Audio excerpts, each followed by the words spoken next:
Hey everybody, Adam Savage here in my cave with an unboxing. I love unboxings. I love unboxings. It is like Christmas for me and for you.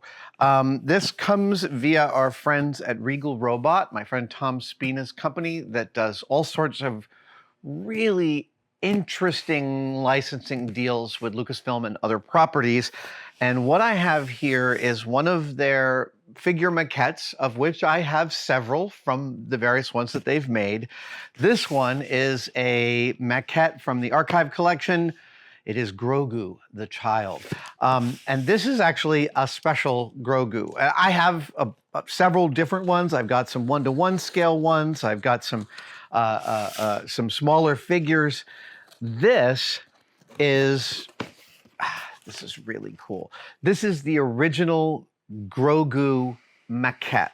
Now, a maquette, I just want to, for those who are uninitiated, when you are sussing out a design of something for the physical world in a film, of course, you know that like amazing geniuses like Doug Chiang will do a sketch and get an approval, and you know the design will be iterated through sketches. But that's not the only way that designs are iterated. Do I want to pull this out?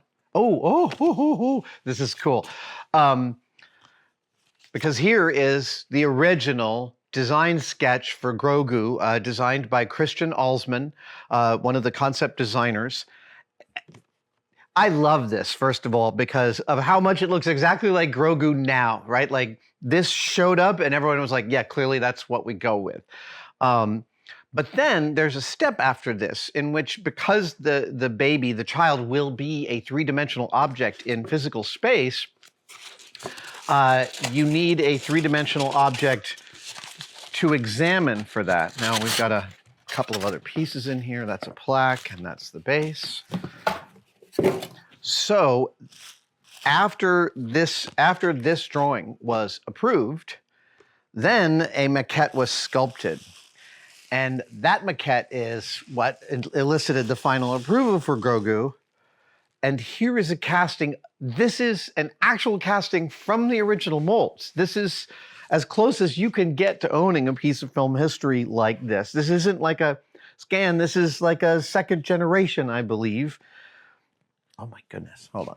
Let me take him in. Oh man, so you can see, oh, this is really cool. You can see so much Yoda, so much more Yoda in Grogu here than in the final execution.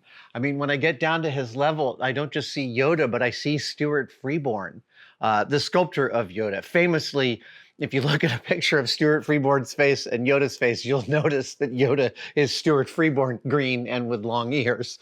And I get the same feeling from this Grogu. But, oh, there's so much of the sort of sweet gentility about him that is extant in this. I love these. It is one of my favorite parts of working on film. So I got to work in the art department on episode 2 for a few weeks.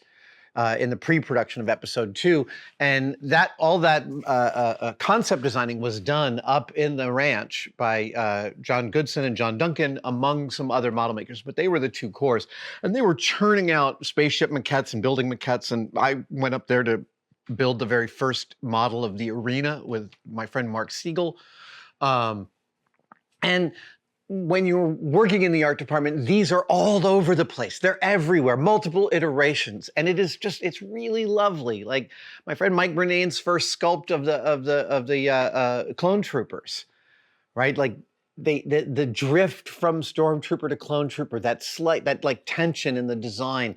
I got to watch that happen. And then that maquette was sitting there on the desk, right? It was like part of the air we were breathing in the art department. So I always love pieces like this because it's also not a finished film ready sculpt. I don't say worthy, but film ready sculpt. It is an ideation sculpt. It is in order to have a proper conversation about the design parameters of a character or a ship or an object. So like I said, this comes from the actual molds. And this is a numbered edition. It's no secret how much I love the child, how much I love Grogu as a character. And I just love this maquette. Also, frankly, Tom Spina and his team at Regal, they just do magnificent work in the painting. There's some lovely sensitivity in here. The little dirt inside the wrinkles in the skin. And oh, hello, Stuart Freeborn. Oh my gosh. You know, I love how much that like glassiness of the eyes really shines through the big jewels that are the child's eyes. Okay, I think I have gushed enough about this. Oh wow, we've got a little paw sitting underneath the leather of his jerkin here. That is super cute. Oh, right. I'm so sorry. I forgot the display and the plaque. Oh, here we go. Really nice and simple and straightforward. And let's experience. Oh, what? Yep. This is wow. Okay, I didn't realize that Tony McVey did the sculpt. So sorry. Let's go one step further because Kristen Alzmann did a magnificent character design here. And then remember I said this sculpt is specifically for discussion. Well, it was done by one of the all-time great sculptors, an absolute legend. I remember working for Jamie and visiting Tony McVey's shop because we were building a animatronic puppet of Whoopi Goldberg, and Tony was doing all the sculpts of the Whoopi Goldberg face. And he had previously done our Michael Jordan sculpts for all the little penny commercials that we had done for Nike. Tony McVey worked on Sinbad and the Eye of the Tiger. He worked on Dark Crystal. He worked on Return of the Jedi, and then also did a bunch of concept sculpting for Episode 1, Episode 2, the prequels, and now clearly for The Mandalorian. Tony is one of those sculptors. Visiting his shop was like this pilgrimage for me when I was in my 20s. Looking around his shop, looking at the amazing things he had sculpted, but also watching a sculptor like that actually execute was super, super thrilling. I'm a hard-edged model maker. I can make spaceships and buildings all day long. Sculpting is not my strong point. It is sort of like golf. It is a beautiful mystery to me that I don't feel like I will ever fully understand. And this is an incredible piece. Two masters of their art forms combining to make this fantastic character.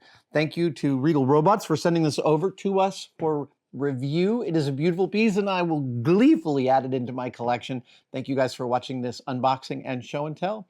Right, details. If you are interested in your own Grogu, there is a link in the description for where you can buy your own, and yeah, go get one.